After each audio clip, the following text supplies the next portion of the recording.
Olá, eu sou o professor Diogo Ferreira, professor de História do ZEICI, né? Aqui a gente vai iniciar a nossa primeira aula do terceiro ano do ensino médio. O tema aí proposto é Imperialismo na África, tá? Então lembrando que o tema ele faz parte aí da Base Nacional Comum Curricular, tá? É o tema que a gente inicia aqui ao terceiro ano, terceira série do ensino médio, tá? Então é a nossa primeira aula. Eu vou seguir aqui com a sequência, né, com esse material que vocês estão visualizando aí na tela, que é o material oficial do governo do estado de São Paulo, e eu vou fazendo as complementações no momento adequado, ok? Então, como vocês estão vendo aí, né, material digital, currículo em ação, imperialismo na África. Avançando aqui, primeiro bimestre, aula 1, ensino médio, tá? O conteúdo a ser abordado: imperialismo na África, século XIX e XX, novos domínios coloniais e expansão capitalista europeia no século XIX. Tá? Os objetivos aqui é identificar e fazer análise. Tá? Então, identificar e analisar as circunstâncias históricas, políticas, econômicas e sociais, né? E os desdobramentos do imperialismo na África e suas justificativas. Então, por que nesse momento histórico aqui? Tá? Então, o imperialismo ele ocorre aí de meados do século XIX para o século XX.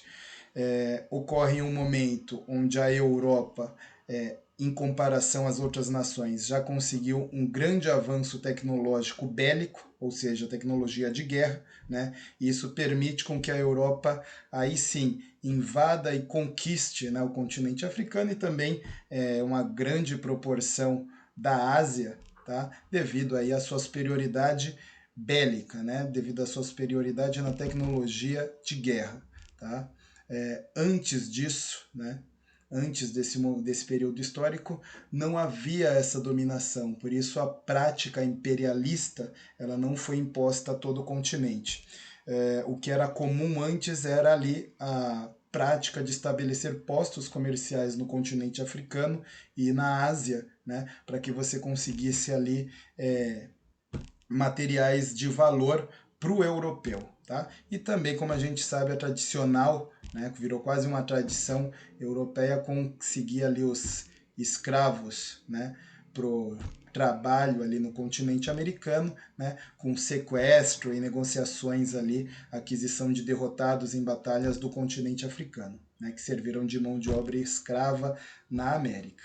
Mas percebam, antes do século XIX, a conquista em si do continente não era viável. Tá? Você não tinha população e você não tinha tecnologia de guerra capaz ali de fazer frente às várias nações africanas, né, às várias civilizações africanas, para de fato conseguir conquistar um continente como foi praticado aí, como foi imposto no século XIX, né, a partir do século XIX. Logo, esse imperialismo ele tem a seguinte característica. Então, você vai conquistar o continente africano e asiático com a ideia de conquistar ali, conseguir uma mão de obra barata, né, e estabelecer ali um comércio, né, um comércio local, um mercado consumidor, né, regional. Tá? Então, o que é isso? Você transforma ali a Ásia, a África também em um mercado consumidor de produtos ali que são que fazem parte da indústria europeia. Então você obviamente vai continuar com o processo extrativista, que é extrair do continente, né, extrair desses povos tudo ali que for de valor, tá? Então toda matéria-prima de valor, você vai também transformar essa população aí num mercado consumidor, tá? E também vai conseguir com isso uma mão de obra barata, né? Então você percebe que é diferente da lógica praticada no colonialismo. Então no colonialismo você tinha simplesmente a questão do extrativismo, né? Então extrair ali tudo que fosse de valor, né? Uma colonização, né, predatória. E já nesse momento você tem o interesse de extrair, né, o que você tem na região de valor, mas também transformar essa população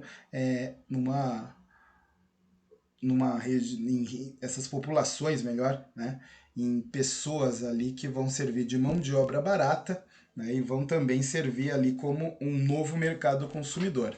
Logo, você vai conseguir a expansão também da indústria, né, e do capital europeu, tá bom? Esse processo vai se dar também através da transformação da cultura local, né? Então você vai ter a imposição do idioma, a imposição de costumes, né? Uma educação ali dentro do padrão europeu para transformar essas civilizações aí em consumidores, né? Então você vai utilizar essa população também como consumidores, uma forma de ampliar, né, o seu mercado aí capitalista, né? Ampliar ali o seu capital. Mas vamos avançar aqui em cima do material, que eu já dei uma bela síntese aqui do assunto, né? Então, olha lá, com base em seus conhecimentos, assista ao vídeo e não esqueça de fazer suas anotações a partir das indagações a seguir. Então, todo esse material aqui que a Secretaria de Educação coloca, gente, vocês podem ter acesso aí pelo repositório, né? Então você digita lá na internet CMSP, acessa lá o repositório, tá? E no repositório você tem acesso a esse material que eu estou utilizando com vocês agora, né?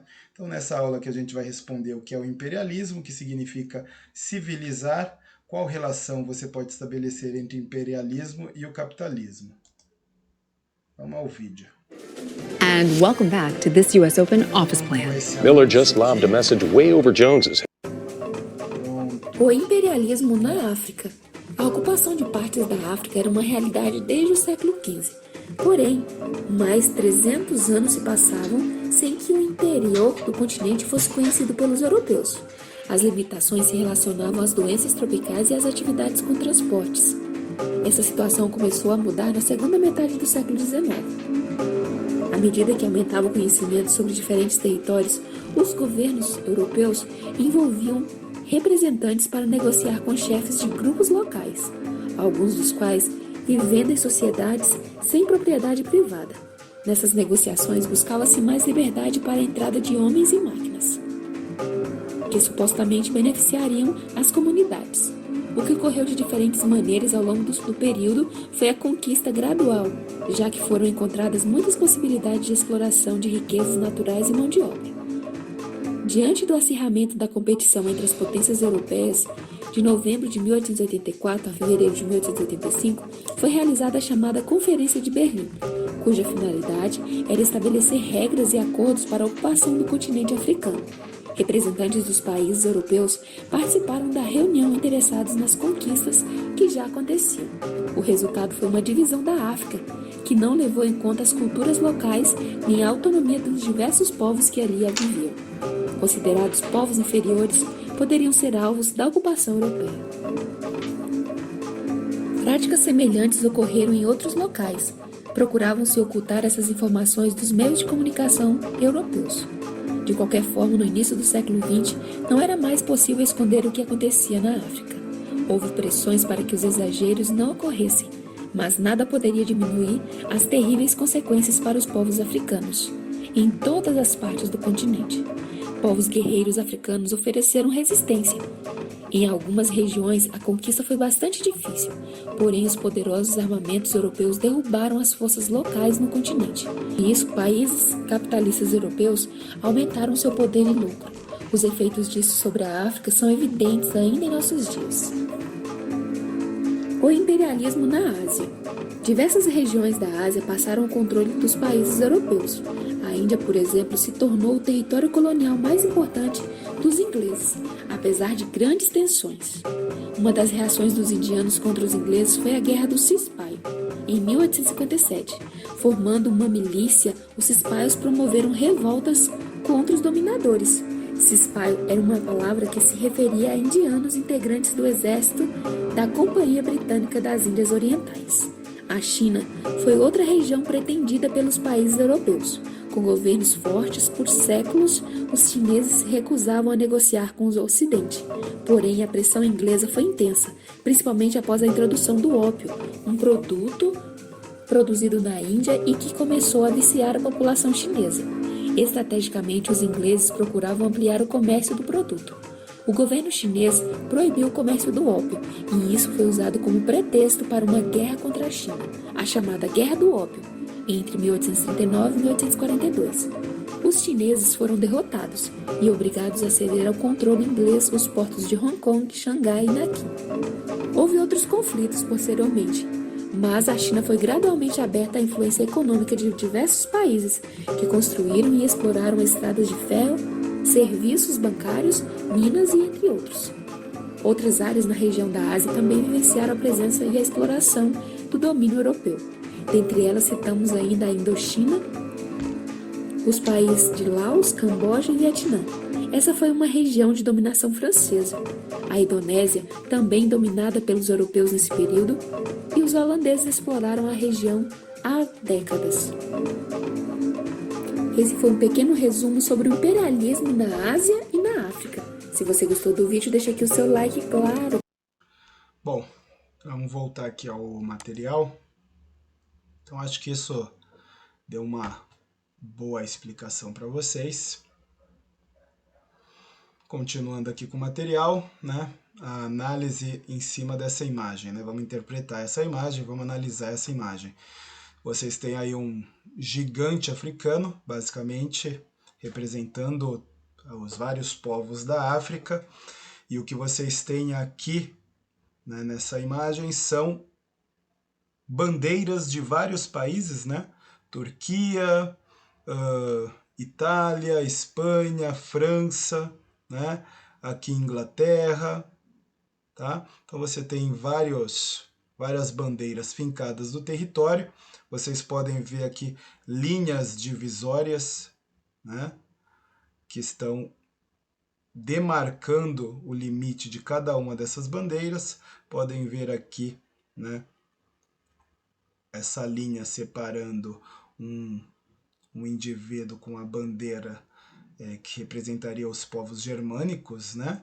E aqui no caso um indivíduo de cartola com a bandeira da França, né? Isso aí representa a partilha da África, a divisão da África entre esses países da Europa, né? E o conflito que tinham entre eles. Obviamente vocês percebam aqui que você tem um africano sendo açoitado. Então essa divisão ela atendia o interesse capitalista, né, o interesse industrial das potências europeias e ignorava, né, completamente as populações locais.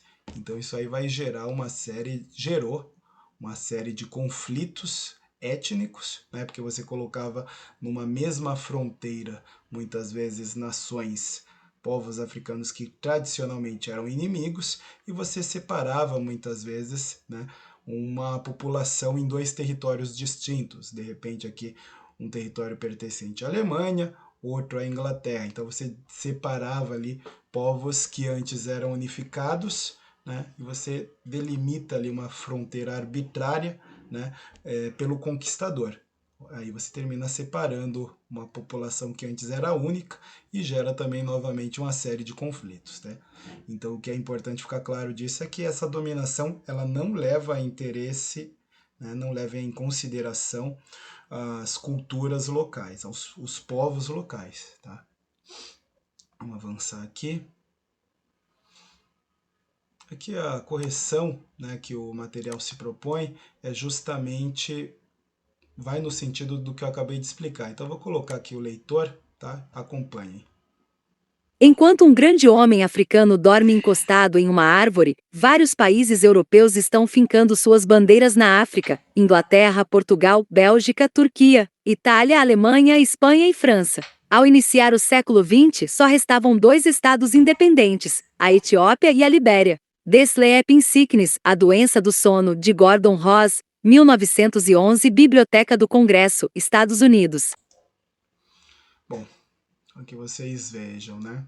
Então, ao iniciar o século XX, só Etiópia e Libéria, né, eram ali independentes. Então tem aí os motivadores. Libéria era o único interesse dos Estados Unidos na África, né, porque os Estados Unidos tinham interesse em ter esse território para enviar ali os indesejados da América.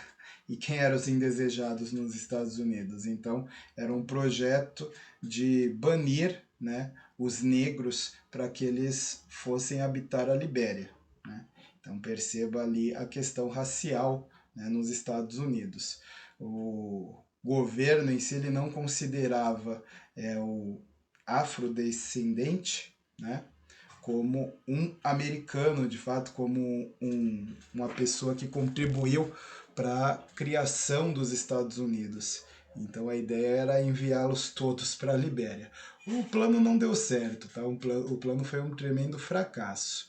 E no caso a Etiópia, né? A Etiópia soube usar da diplomacia, então utilizou ali, por intermédio da Itália, do Vaticano, né, a ideia de que eles eram povos, né, era um povo de tradição católica, eram cristãos, então eram civilizados e por isso não deveriam sofrer nenhum tipo de hostilidade, nenhum tipo de dominação, né, por parte dos europeus. Então a Etiópia soube utilizar bem, no caso, a questão diplomática, né? E aí é onde a gente avança sobre a questão o que é a civilização, né? Então, o europeu ele considerava como civilização, como cultura, tudo que fosse derivado das suas próprias tradições, tudo que fosse derivado da Europa em si, dos povos que compunham a Europa, né? E todo o restante eram passíveis ali de colonização, né? De dominação, porque era a ideia de que o europeu estaria levando a cultura, estaria levando a civilização a povos bárbaros, né? Então essa era a ideia, levar a civilização à barbárie, tá? Mas vamos avançar que eu vou discorrer sobre isso um pouco mais à frente. Avançando aqui sobre o material. Conteúdo em foco, mais uma síntese aqui do imperialismo. Deixa eu jogar o narrador aqui de novo. O imperialismo na África foi um período da história que se estendeu de meados do século XIX até meados do século XX, e que foi marcado pela expansão colonial das potências europeias na África. Esse processo foi motivado por uma série de fatores, incluindo a busca por novos mercados, matérias-primas e mão de obra barata, bem como o desejo de expansão territorial e de afirmação do poderio militar e econômico das potências imperialistas. Bom, isso aí eu expliquei lá no início do vídeo, tá? Então fiz uma breve síntese disso no início do vídeo, né? Vamos avançando aqui, aspectos políticos. Aspectos políticos. Durante o auge do imperialismo,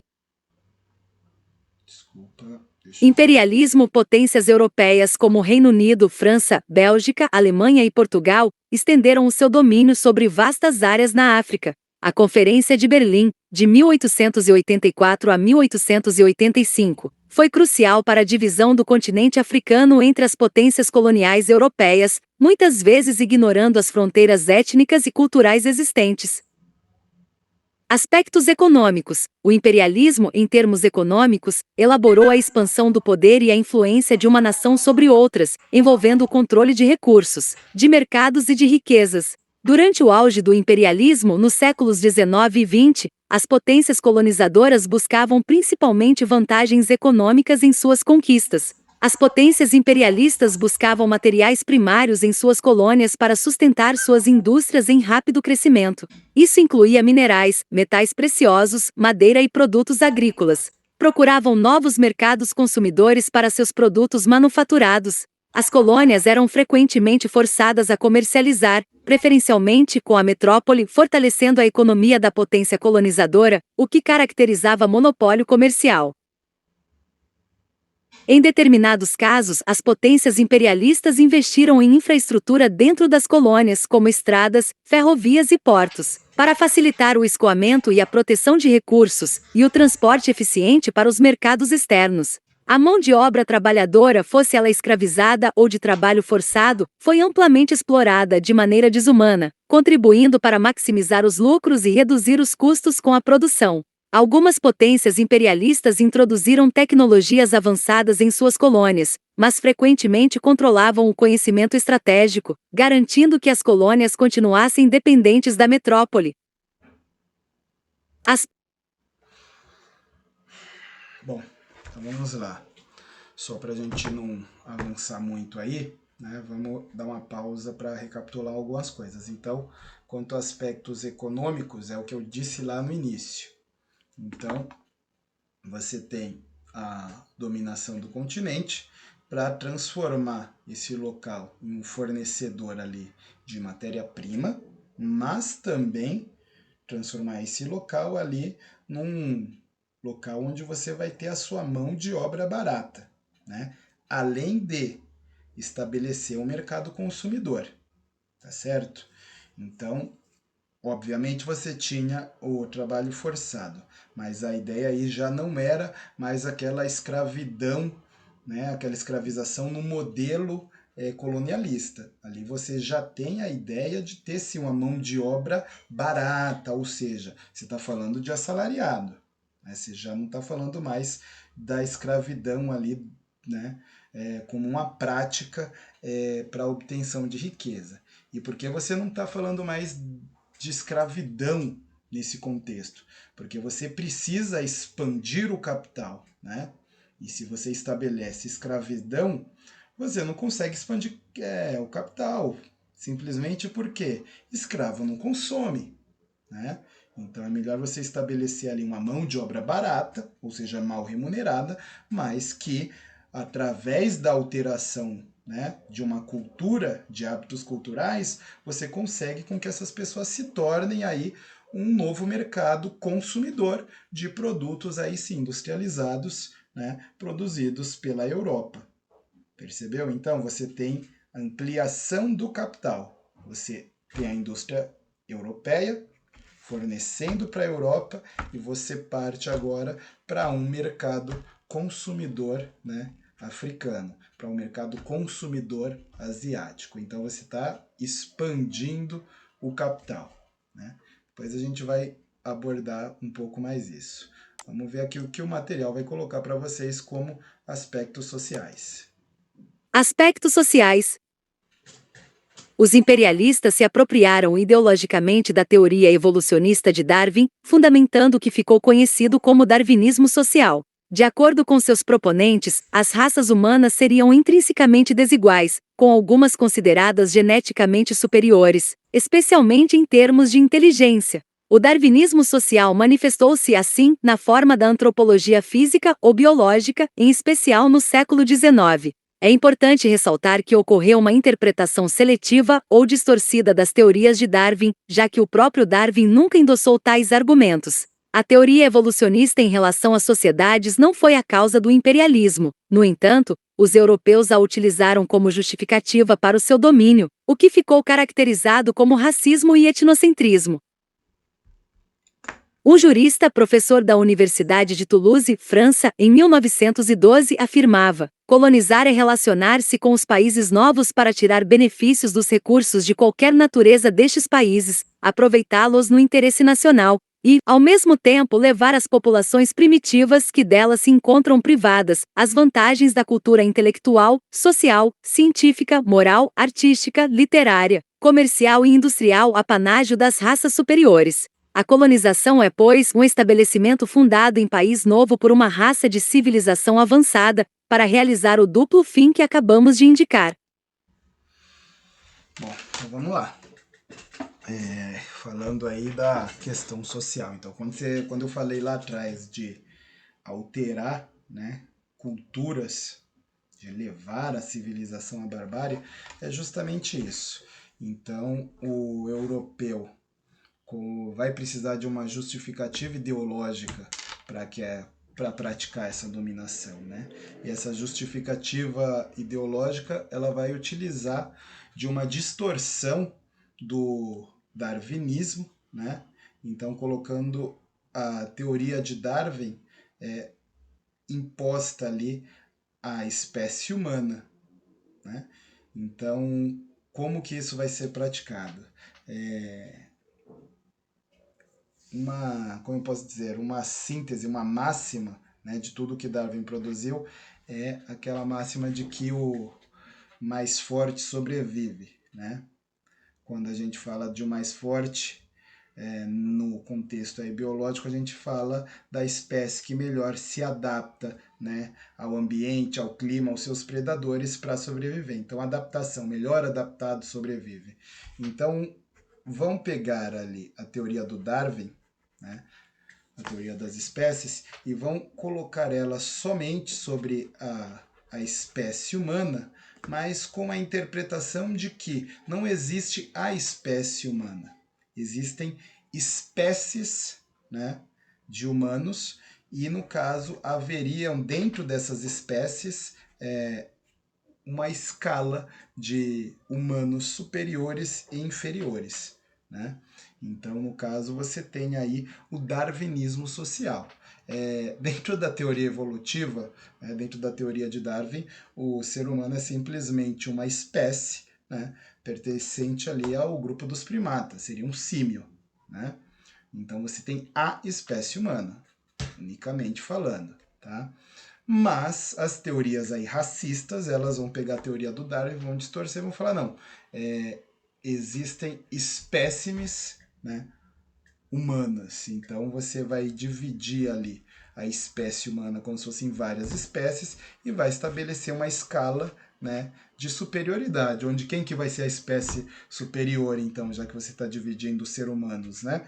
Você vai colocar o europeu, né, como a espécie superior, a espécie detentora da cultura, da civilização, e vai colocar para essa espécie superior como se fosse uma missão dominar, né, civilizar os demais povos, né, com a justificativa de que isso vai permitir que eles evoluam, né? Então a sua dominação, né, a sua dominação forçada, a sua extração dos recursos, né, das riquezas dessas civilizações, não é algo maléfico a essas populações, não é algo prejudicial a essas populações. Você vai utilizar dessa teoria como algo positivo.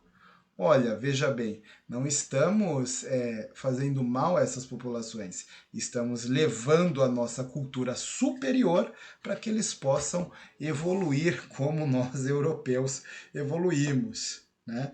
Então aí vão ter outras teorias, vão ter várias teorias raciais, depois a gente vai abordar, né? Eu vou detalhar um pouco mais dessas teorias com vocês, mas aqui é só para vocês entenderem basicamente como você vai utilizar de uma pseudociência, né? Você vai distorcer a teoria de Darwin para justificar essa dominação agressiva, né?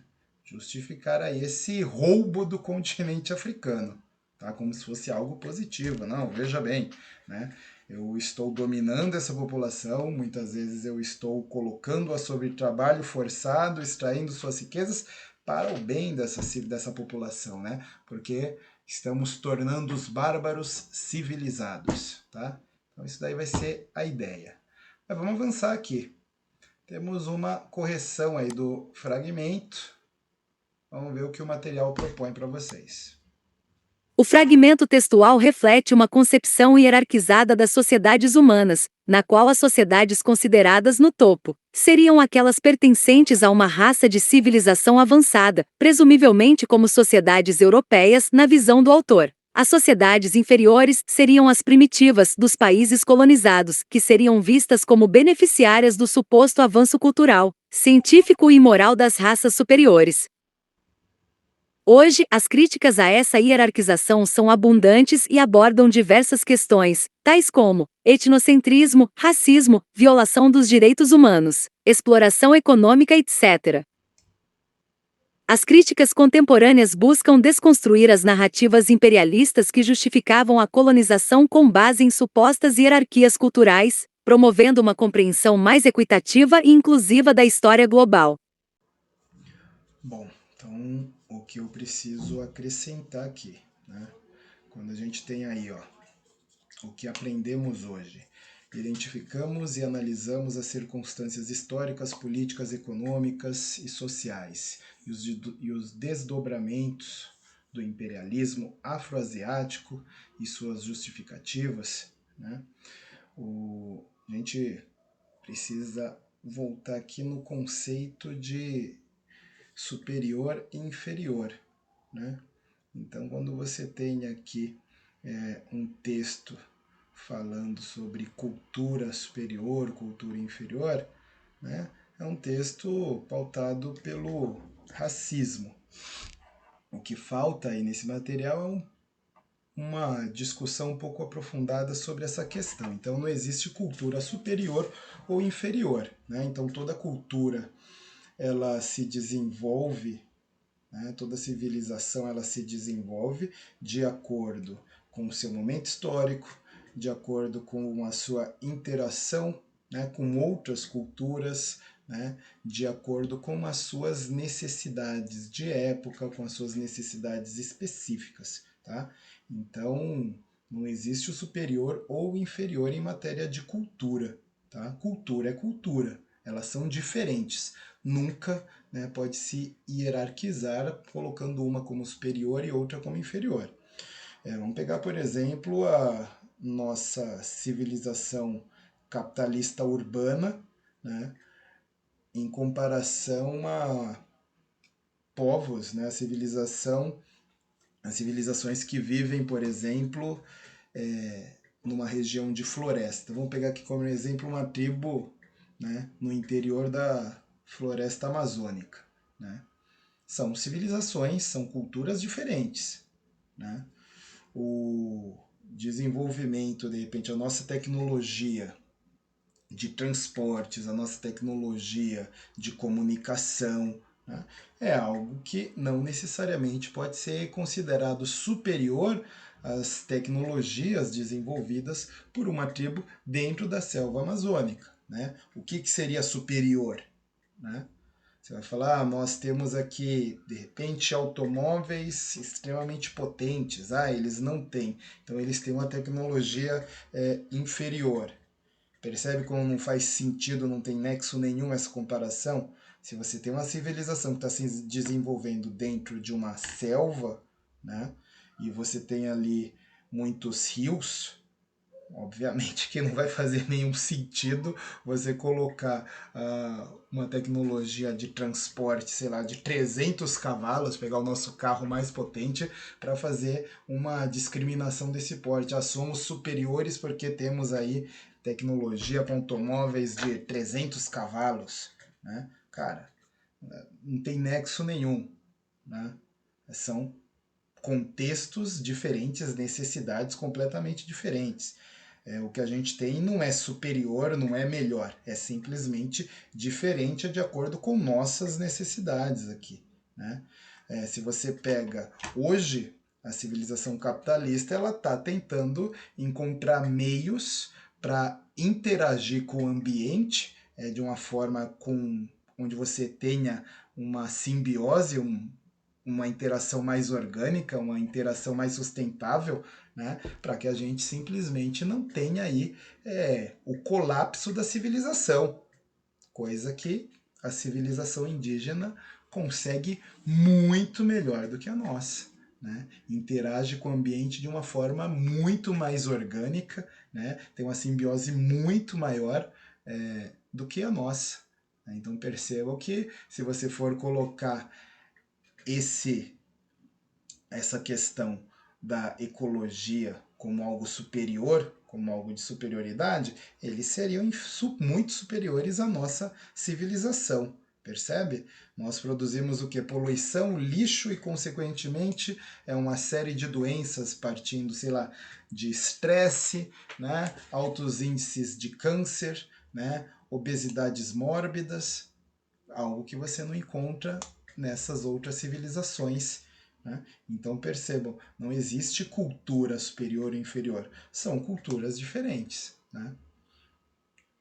Ok? Eu imagino que quanto a essa questão de cultura, daqui para frente ninguém mais vai hierarquizar. Né? Então não existe cultura superior ou inferior. Existem culturas diferentes que se desenvolveram de acordo com as vicissitudes, né, de época, tá? Interações de épocas locais, quer dizer, é uma série de valores aí, uma série de fatores, melhor, que são responsáveis pelo desenvolvimento de culturas. Então não tem superior ou inferior, simplesmente são diferentes, tá? Então basicamente eu vou encerrando por aqui. Acho que nas próximas aulas aí pessoalmente eu vou procurar desenvolver melhor essa questão das justificativas, né, e os desdobramentos do imperialismo, que o material aqui ele é muito superficial em matéria, né, na discussão dos desdobramentos, né, o que causa para a África esse imperialismo. Então isso aí a gente vai discutir em sala, tá? E agradeço se vocês levarem aí os questionamentos, as perguntas, tá, que vocês tiverem aí sobre o tema, o que não tenha ficado claro, tá bom? Então, até mais. Não sei que horas você está assistindo isso, mas então um bom dia, uma boa tarde, uma boa noite para você. Até a nossa próxima aula.